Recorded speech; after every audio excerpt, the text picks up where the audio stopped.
different for us on Buy Now, Sell Now because we do have Paathshala for you, and Kunal is standing by with just that. Kunal, over to you.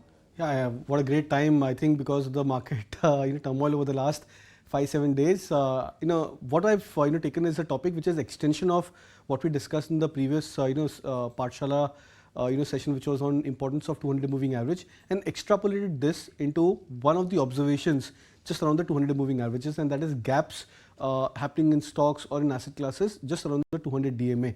So it's more of an extension, and the reason why I've taken this is because the markets are poised very close towards the long-term averages, and this is a point where in the market corrective phase there are points where many of the stocks manage to break below the long-term averages. That's the 200 DMA. So we've taken a few examples over here that what happens when there is a sudden occurrence of a gap just around the 200 moving average. So this blue line, what you can see is the 200 DMA or the long-term moving average for the stock. And when a stock gets into a corrective phase, and this was a recent chart for Tata Motors, when the stock from 1150, 1170 mark fell into a correction mode. As you can see, just around the 200 moving average is where the first time we saw the stock showing signs of a gap down. This gap was not filled subsequently over the next 5-7 trading sessions, and that resulted into the stock going into an extreme selling pressure.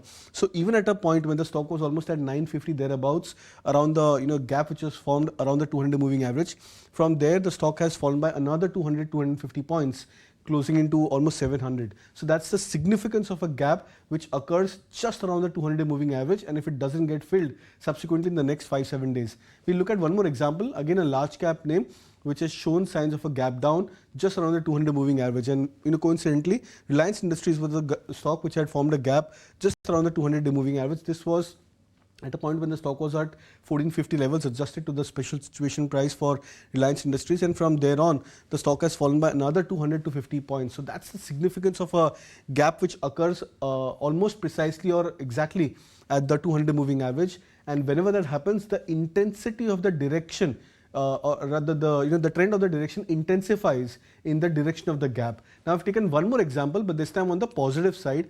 What happens when stocks show signs of a positive gap up? This is the charts for TCS, Tech Mahindra from the IT pack, where the stock in a downtrend, this was in mid of 2024, when the stock opened with a gap up, that gap was not filled subsequently in the next 5-7 trading sessions, and that led to a major uptrend or a major recovery which lasted for weeks, months, for a stock like Tech Mahindra. So that's the significance of gaps around 200 moving averages. They could act as very strong fulcrum points where the stock trends intensify in whichever way the direction of the gap occurs. So Kunal, any stocks right now on your radar where you're witnessing such a move?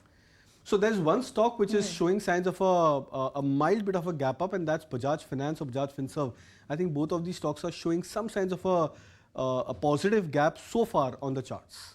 Right, so positive gap so far around the 200 DMA, that's Bajaj Finance, Bajaj Finserv, but let's wait and watch and let's see how that actually plays out. And in order to understand that better, you know what you have to do. You can go back and watch this BNSN Paathshala in case you've missed that Kunal has actually brought us up to speed with. Thank you so much, Kunal, for that. But on that note, we sleep. If you like this video, then like, share and subscribe to ET Now.